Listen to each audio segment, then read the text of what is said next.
Hello friends, जय जगन्नाथ। देखो चाहू चाहू कार्तिक मास सरीगला शेष को चलतु खीरीटे बनइबा।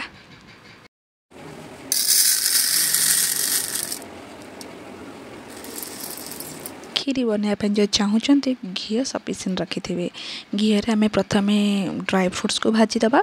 मु खाली काजू पकई आप जहाँ भी ड्राई फ्रुट्स आप जहाँ भल लगुव आप पकईकी भाजी पारे। घी भाजी सारा पर घी को जो गरम थी आउ कि भी आप चाहिए घी दे पारे।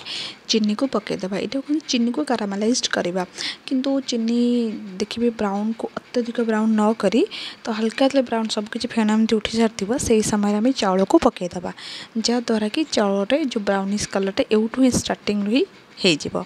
एमती भी किसी लोक अच्छा खीरी हो सारापर अलग गोटे जगार चीनी को कारामेलाइज करी पकाती सेमती भी कले चलो एमती भी कले चलो बट एमती कले स्टार्टिंग रू ही भल लगे। आपण तेजपत्र चाहिए घी जो गरम कटे से टाइम दे पारे। तो मुझे टे चाउल को घी सहित भाजिला तेजपत्र पकईली। तेजपत्र पकईली बहुत सुंदर टेस्ट आसी थाए।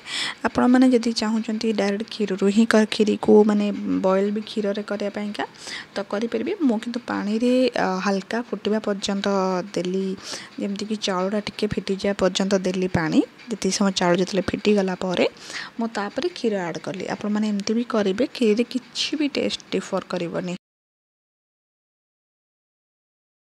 एमती क्षीर दे सारा आप प्रति 2-3 मिनिट थे साइड रू माने काढ़ुवे गोलौथे करछुली रे ना तल लग जाबार जिते भी मोटा डिश हो कि कौन कि नॉनस्टिक रे भी करुवे लगे चांसेस ना बट से गोटे साइड रे लगी जाए तो तेणुक से काढ़ुवे टिके प्रति 2-3 मिनिट पर तार जो लगी जाए सर ताको काढ़ुवे से खीरी कंसिस्टेंसी को आहुरी ग्रेवी कराइब।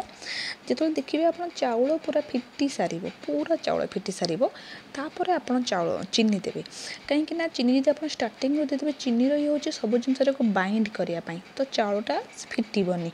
तो जिते पूरा संपूर्ण भी चाउल फिटीज ऑलमोस्ट लास्ट 80% खीरी चाउलटा फिटी सारी आप चीनी देवे। तो मुझे डबार अधा दे दी बट चीनी गुजराती को भी गुंड कर पकईबे। यहाँ मोर क्लिप ना बट मुझे पकई चीनी देला परे भी आमको चीनी को मेल्ट करने किसी समय पर्यंत खीरी को गोलेबार अच्छी। तो गोले सारापर देखो खीरी मोर जी पतला ग्रेवी होती तो मत एतिकी ही बंद करार अच्छे किसी समय पर कि मत काजू ए ड्राई फ्रुट्स मुझे पकईदेली।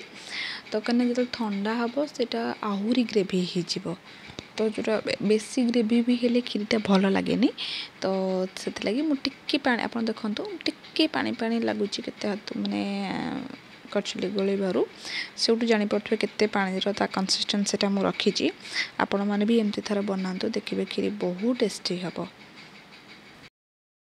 आम ओडिया मानकर तो सबू पर्वपर्वाणी गोटे किसी खुशी मुहूर्त खीरी टी नहेले किसी भी जिनस भल लगे टी मीठा जमी लगे दरकार।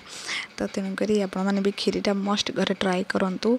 एमती मीठा किणवा बाहर किसी मगेवा ठार भल खीरी एमती किसी जिनस निज घरे बन खाइबा घर बनवा खाइबा ठार कौन टेस्टी अच्छे कहतु। तो देखो मु आधा घंटा पर आपको देखा वीडियोटे केते खीरी मोटा हो सारी खीरी आहरी भी मोटा हम। एपर्यंत वीडियो देखिथारु बहुत बहुत धन्यवाद।